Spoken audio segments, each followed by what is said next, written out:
ఏమీ చేయకుండా బెడ్షీట్ కప్పుకొని నిద్రపోతూ జగన్మోహన్ రెడ్డి గారు షో ఆఫ్ చేసుకుంటూ ఊరికి ఒక 5 నిమిషాలు అలా వాటర్ లో జస్ట్ ఒక రీక్రియేషన్ కోసం వచ్చినట్టు వచ్చి అందరికి అభివాదం చేస్తూ మళ్ళీ అదే వెక్కిలి నవ్వు, మళ్ళీ అదే చెత్త బిహేవియర్ చేయడం తప్ప ఈయన వచ్చినందుకు ఏమైనా ప్రయోజనం కలిగిందా ప్రజలకి?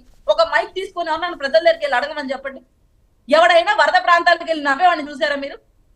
నేను నవ్వారండి బాబా, వీడియోస్ చూడండి మీరు ఒకసారి. చంద్రబాబు నాయుడు గారు నవ్వుతున్న వీడియోలు మీకు పెట్టండి. నేను మీరు భౌతికతలో శ్లోకాలు నాకు చెప్పలేదు ఎంతసేపు నేను సైలెంట్ గా ఉండడానికి. మీరు జగన్మోహన్ రెడ్డి గారిని విమర్శిస్తున్నారు, అందుకు చెప్తున్నా. మీరు కూడా మాట్లాడారు కదా, కాసేపు ఆగండి, నేను మాట్లాడుతుంది మీరు మాట్లాడండి. ఇక్కడ ఒకటి సార్, వీళ్ళకి మమ్మల్ని క్వశ్చన్ చేసే రైటో ప్రజల పక్షాన మేము ఉన్నామని నిరూపించుకోవడం కోసం ఇప్పుడు కొత్త మాటలు మాట్లాడితే మాత్రం ప్రజలు ఇలా తీపి మాటలు ఎలక్షన్ కి ముందు 2019 నమ్మే ఇప్పుడు నమ్మడానికి ప్రజలకు సిద్ధంగా లేదు సార్. తక్షణ సహాయం కింద ఏమి చేస్తాడు వాడు నాయకుడు అవుతాడు.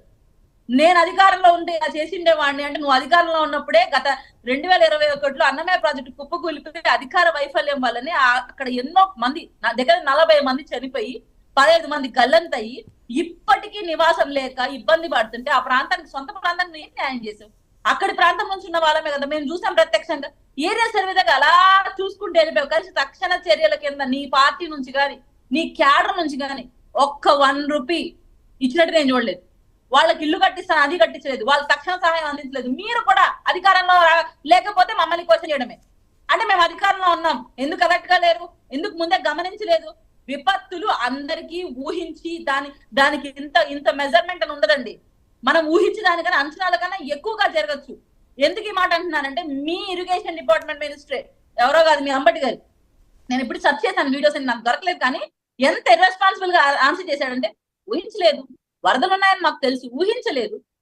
ఏం చేయమంటారు అయితే ఇప్పుడు? నేను ఈ వీడియో కానీ మీకు వినిపిస్తాను, నేను వెతికి కూడా.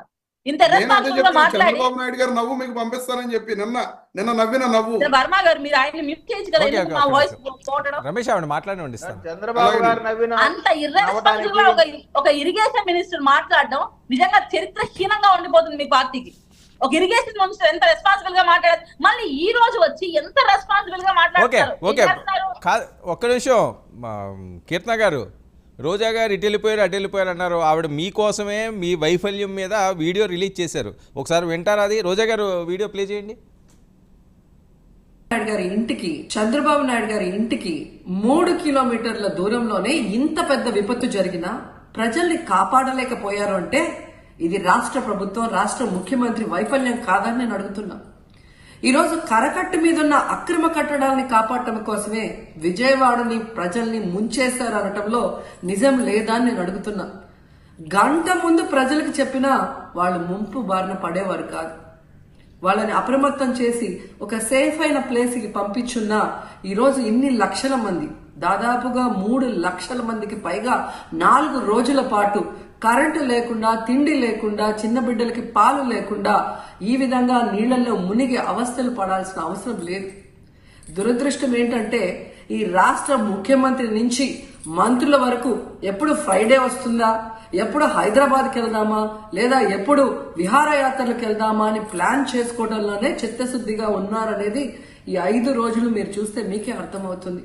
ఈరోజు జగనన్న విజన్ ఉన్న నాయకుడు, ప్రజల్ని ప్రేమించే నాయకుడని మరోసారి రుజువు చేసుకున్నారు. ఆయన కట్టించిన ప్రొటెక్షన్ వాళ్ళు లేకపోతే ఇంకా 1.5 పైగా కుటుంబాలు మునిగిపోయే ప్రమాదం ఉండేది.